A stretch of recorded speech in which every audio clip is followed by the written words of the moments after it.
Hello students, हम लोग model MCQs का सॉल्यूशन पढ़ रहे थे और उसी को आगे कंटिन्यू करते हुए हम आगे के कुछ और क्वेश्चंस को सॉल्व करेंगे। क्वेश्चन नंबर 37 तक हम कर चुके थे और नेक्स्ट जो अपना क्वेश्चन है वो क्वेश्चन नंबर 38। ये देखिए क्वेश्चन नंबर 38। क्वेश्चन नंबर 38 है, किसी ट्राइंगल के तीनों शीर्षों के त्रिभुज के तीनों शीर्षों के निर्देशांक दे रखे हैं तो त्रिभुज का क्षेत्रफल ज्ञात करें। ठीक है, तो अपन जानते हैं एक ऐसा त्रिभुज जिसके तीनों शीर्षों के निर्देशांक x1 y1 x2 y2 x3 y3 हमें दे रखे हों तो उसका क्षेत्रफल क्या होता है 1/2 x1 y1 1 x2 y2 1 x3 y3 1। बड़ा सिंपल है, तीनों को यहाँ रख दीजिए तो 1/2 x1 y1 1 0 0 1 4 0 1 0 6 1। ठीक है, फिर हमने इसको क्या किया है, खोल दिया है और हम ये जानते हैं ये कैसे खुल जाएगा।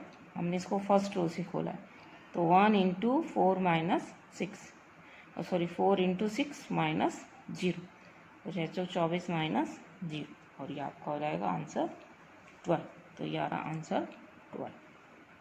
ठीक है, तो त्रिभुज का क्षेत्रफल निकालना अगर उसके तीनों शीर्षों के निर्देशांक हमें दिए हुए। नेक्स्ट क्वेश्चन है 39 है, यदि थीटा बराबर 30 डिग्री हो तो ढाल क्या होगा। तो आप जानते हैं कि ढाल क्या होता है, टेंजेंट थीटा। ढाल का हमारा फॉर्मूला क्या है, टेंजेंट थीटा। तो ये टेंजेंट थीटा, ढाल बराबर टेंजेंट थीटा बराबर टेंजेंट 30 बराबर 1/√3। ये हमारा आंसर हो जाएगा। नेक्स्ट देखिए, find the equation of the line which cuts intercept 3 4 from the x axis. क्या है, ये कहते हैं उस रेखा का समीकरण निकालिए जो रेखा x और y अक्ष से 3 और 4 लंबाई के अंतःखंड काटती है। तो अपन जानते हैं कि वो एक ऐसी रेखा का अंतःखंड रूप वो रेखा जो x अक्ष से a और y अक्ष से b लंबाई का अंतःखंड काटती है, उस रेखा की समीकरण क्या होता है, x/a प्लस y/b बराबर 1।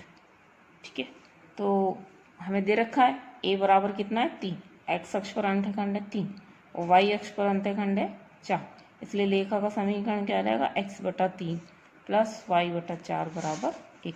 तो ये आपका आंसर हो जाएगा x/3 प्लस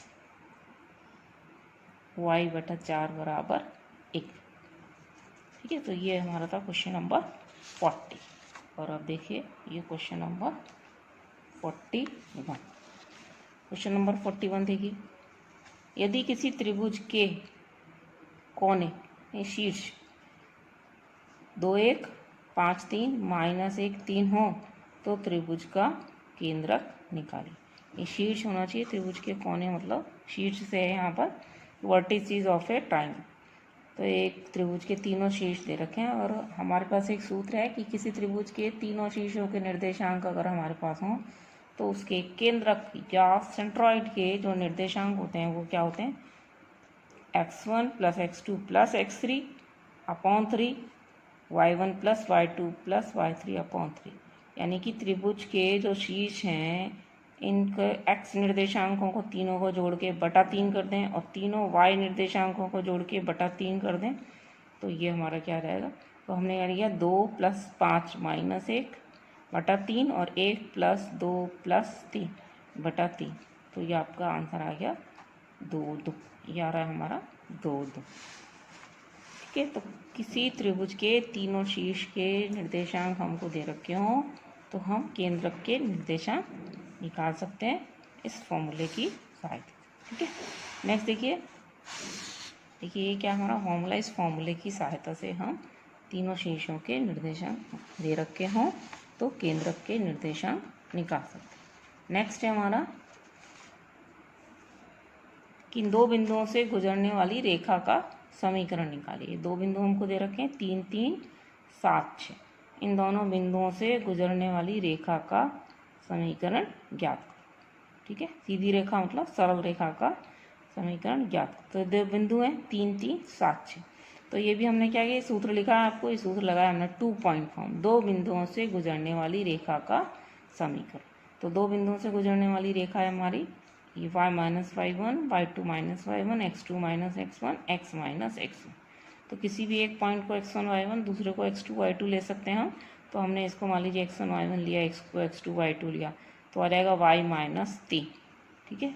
और फिर यहाँ आ जाएगा y2 y1 upon x2 x, 6 3 बटा 7 3, और ये x x, ये वाला x x। हमने इसको सिंप्लीफाई किया, 3/4 आ गया, 4 को इधर ले आए तो 4y -12, और यहाँ आ जाएगा 3x -9, सबको एक तरफ ले आए और सिंप्लीफाई कर लिया, तो ये हमारा हो गया आंसर 3x - 4y + 3 = 0, दो बिंदुओं से गुजरने वाली रेखा का समीकरण, ठीक है। तो ये है हमारा क्वेश्चन नंबर 42। इसके बाद आइए आप क्वेश्चन नंबर 43 देखिए, सॉल्यूशन 43। और ये सॉल्यूशन क्या है कि रेखाओं 3x + 4y + 7 = 0 और 4x - 3y + 1 = 0 के बीच का कोण ज्ञात करें। तो देखिए, कोण ज्ञात करने के लिए हमको दोनों रेखाओं के ढाल चाहिए। तो एक रेखा का ढाल हो गया -x का गुणांक बटा y का गुणांक, दूसरी रेखा का ढाल हो गया -x का गुणांक बटा y का गुणांक -3 4/3। तो ये वैसे तो रेखाओं को देखने से ही पता लग रहा है हमारा कि दो रेखाएं लंब होती हैं। अगर एक इसमें x का गुणांक इसमें y का गुणांक हो, और इसमें y का गुणांक इसमें x गुणांक हो, और दोनों में से एक का चिन्ह बदला हुआ, तो ये देखने मात्र से ही रेखाएं हैं ना परपेंडिकुलर नज़र आ रही हैं, तो 90 डिग्री का कोण होगा। लेकिन फिर भी आपको पहली रेखा का ढाल निकाला है, दूसरी रेखा का ढाल निकाला है, और फिर ये देखा है कि दोनों को हम मल्टीप्लाई करेंगे तो -1 आ जाएगा, इसलिए दोनों रेखाओं के बीच का कोण 90 डिग्री होगा। नेक्स्ट देखिए क्वेश्चन नंबर 44।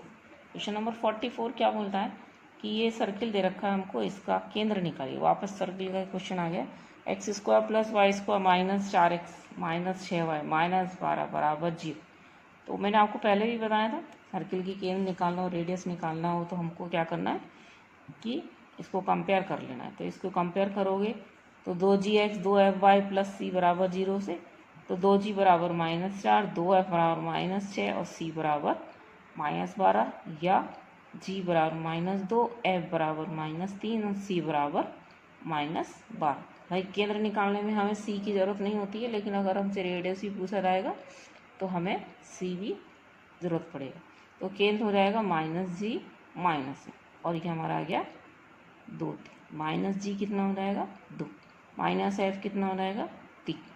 तो केंद्र के निर्देशांक हो जाएंगे 2 3, ये हमारे हो गए केंद्र के निर्देशांक 2 और 3। क्वेश्चन नंबर नेक्स्ट 45 देखिए, क्वेश्चन नंबर 45 क्या कहता है, इस पैराबोला का फोकस निकालिए, y² = 16x। तो सबसे पहले तो इसकी शेप देख लो आप, तो कभी फोकस डायरेक्टली निकालने में मिस्टेक नहीं आएगी, क्योंकि y² = 4x टाइप का है। तो ये इसकी शेप होगी, ये इसकी शेप होगी, तो इसका जो है फोकस A0 होगा, ना कि -A0। तो ये A0 इसका फोकस होगा, तो इसके लिए हमको क्या चाहिए, A निकालना पड़ेगा। तो इसकी तुलना कर दो y² = 4ax की और y² = 16x की, तो आप पाएंगे 4a = 16 या a = 4।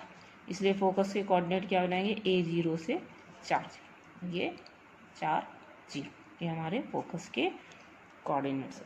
नेक्स्ट देखिए, फिर सर्किल का सवाल है हमारा कि वृत्त x² + y² - 4x = 0 का रेडियस निकालिए, ठीक है। तो रेडियस निकालने के लिए हमारा ये फॉर्मूला लग जाता है g² f² - c। इसके लिए हमको g, f और c तीनों चाहिए। तो इसकी तुलना करोगे तो यहाँ से आ जाएगा 2g = -4, ठीक है, और f बराबर इसमें होगा 0 और c बराबर इसमें कितना होगा 0। तो g = -2 आ गया, f = 0, c = 0। तो त्रिज्या कितनी हो गई हमारी, g² f² - c, ये हो गया 2, ठीक है। तो तुरंत से हम यहाँ देख सकें कि अगर हमारी जो GFC की वैल्यू तुरंत से अगर आप निकाल लें तुलना करके, तो हम किसी भी सर्किल का केंद्र और रेडियस अच्छे से निकाल सकते हैं। अच्छे से प्रैक्टिस कीजिएगा केंद्र और रेडियस निकालने की, इस पर क्वेश्चन हमेशा आते हैं। ओके, अगले लेक्चर में हम क्वेश्चन नंबर 47 से स्टार्ट करेंगे। 46 तक जो है अभी हमारे हो गए। धन्यवाद।